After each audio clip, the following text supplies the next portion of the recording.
Have you ever wondered if heaven is for real? Well, after a brush with death, a young boy may have the answers millions of us are looking for. Was his vision real or something he dreamed? Well, you can decide for yourself.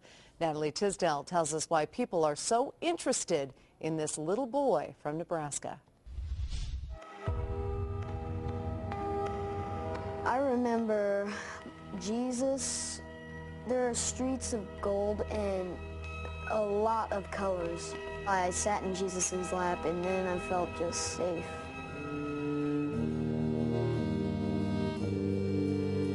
It sounded like a story dreamed up by a little boy, but to understand what Colton Burpo said, you have to hear what he did.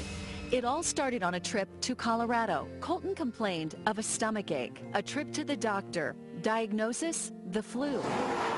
Back home to Nebraska, another doctor, still no improvement. Colton went downhill fast. As parents, we felt sick.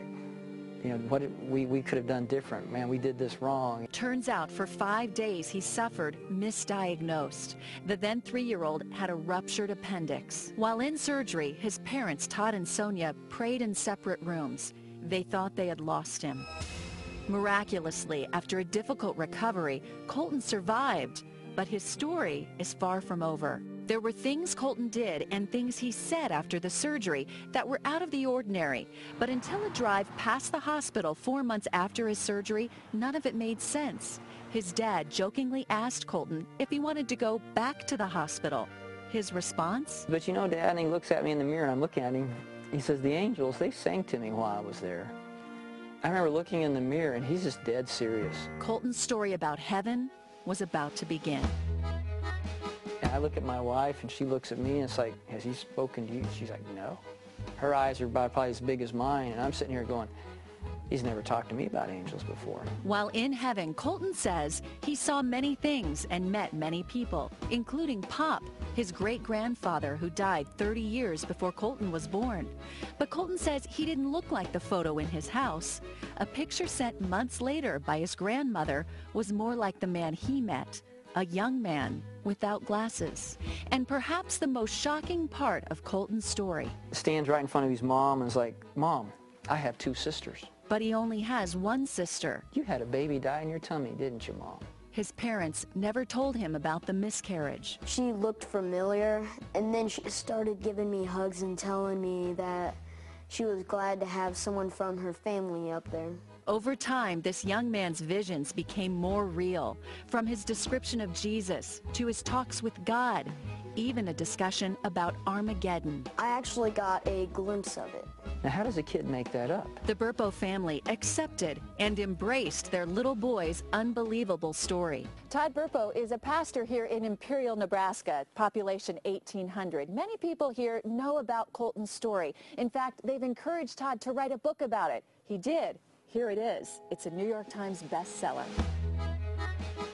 It wasn't something Todd wanted to do or even knew how to do, but he did exactly what he did the night Colton laid on that table near death. He prayed. God, if this is really you, I kind of laid my fleece out and I said, you know, I don't know how to publish a book, but if you really want me to do this, you're going to have the publishing industry find me. And it wasn't long before that actually happened. So far, 500,000 books have been printed. Bookstores across the country are trying to get more copies. They're on ebook readers, audio tape. There's even talk of a movie. It's a lot for this small-town family. We never imagined it to go where it is. There's a peace I've come to know. As for Colton, he's a pretty straightforward 11-year-old. He likes music, he wrestles, and he prays to the God he describes as God. He's the biggest one in heaven. He can hold the earth in his hands. I don't know why God picked us. We're just normal people, but God did a remarkable miracle for us. Natalie Tisdale, Fox 31 News. Wow. So, what do you think? You know what? I think that little kids can't make up some things. I'll tell you what. I believe it for one reason. This is the latest in a long line of stories I've heard, starting with my own mother, who had a near-death experience. Yeah, absolutely. And said to me when I was a little kid basically the same thing. And I've heard many stories like that. It's amazing. Who are we to say it's No, absolutely. And I want to hear more from the little boy. That's a fascinating story. Have to get the book. That is a great story. Great story. All right, we're into another cold night out there. Currently out of DIA officials.